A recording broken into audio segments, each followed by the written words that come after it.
pas eu vraiment de déclic. On a fait confiance et on a fait les étapes les unes après les autres, euh, un petit peu dans une attitude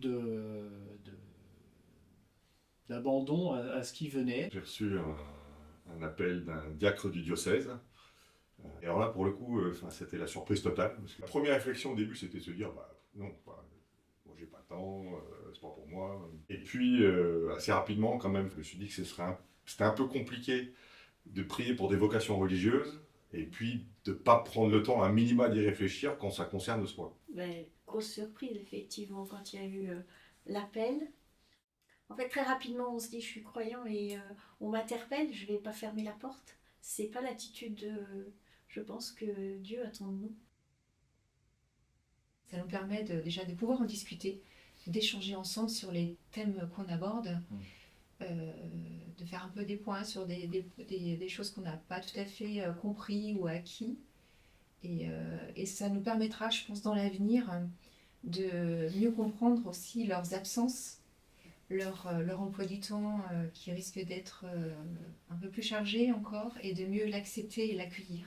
Des belles découvertes, en fait, avec cette formation. C'est des formations qu'on n'aurait pas forcément fait par nous-mêmes, sans cette démarche vers le diaconat. Et c'est vraiment, vraiment important de le faire à deux.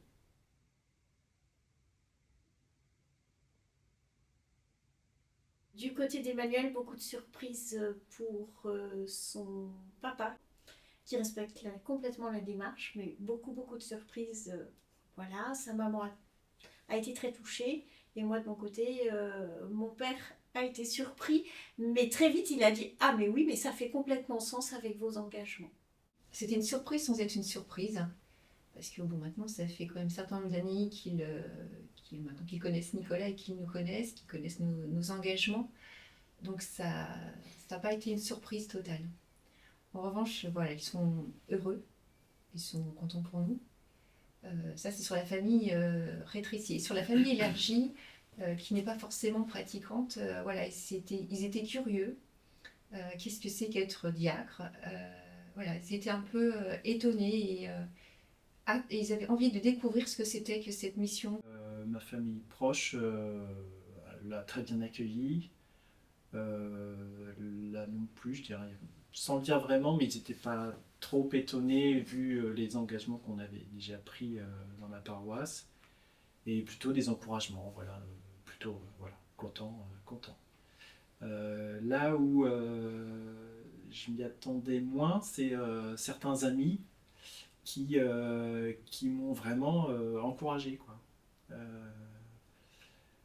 Voilà, des amis que je connais de longue date et qui vraiment étaient très contents et m'ont soutenu, quoi. Voilà.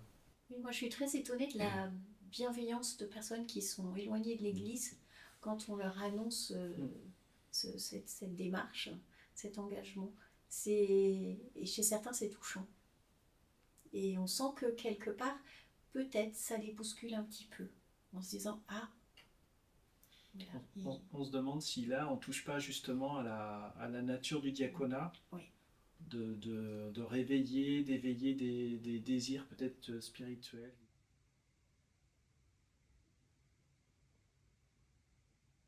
Encore quelques derniers préparatifs, mais voilà, plutôt détendu et dans la confiance. J'espère vraiment que on saura retransmettre cette tonalité de joie lors de la célébration de l'ordination.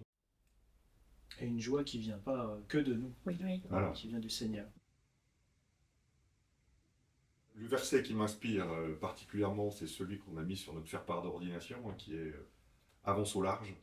Ce que dit Jésus à Pierre, qui avait rien réussi à pêcher, il dit mais avance au large, va où tu n'as pas prévu d'aller, puis tu verras. Et là, c'est la pêche miraculeuse. Ben, pour moi, le diaconat, cet appel au diaconat, c'est ça. C'est Jésus qui me dit avance au large. Tu n'avais pas prévu d'être diacre, mais moi je te dis vas-y, tu verras, ce sera bien. Moi, le verset que j'ai choisi, c'était un verset du prophète Isaïe. C'est ne crains rien, car je suis avec toi. Voilà, donc sur la confiance, comme ça s'est passé durant tout ce parcours de formation. C'est un verset qui est issu d'un chant. Je te suivrai, Jésus, où tu me conduiras, car je suis le chemin, la vérité et la vie. Voilà. c'est ce verset qui m'accompagne. Moi, c'est le verset « Veillez car vous ne connaissez ni le jour ni l'heure ».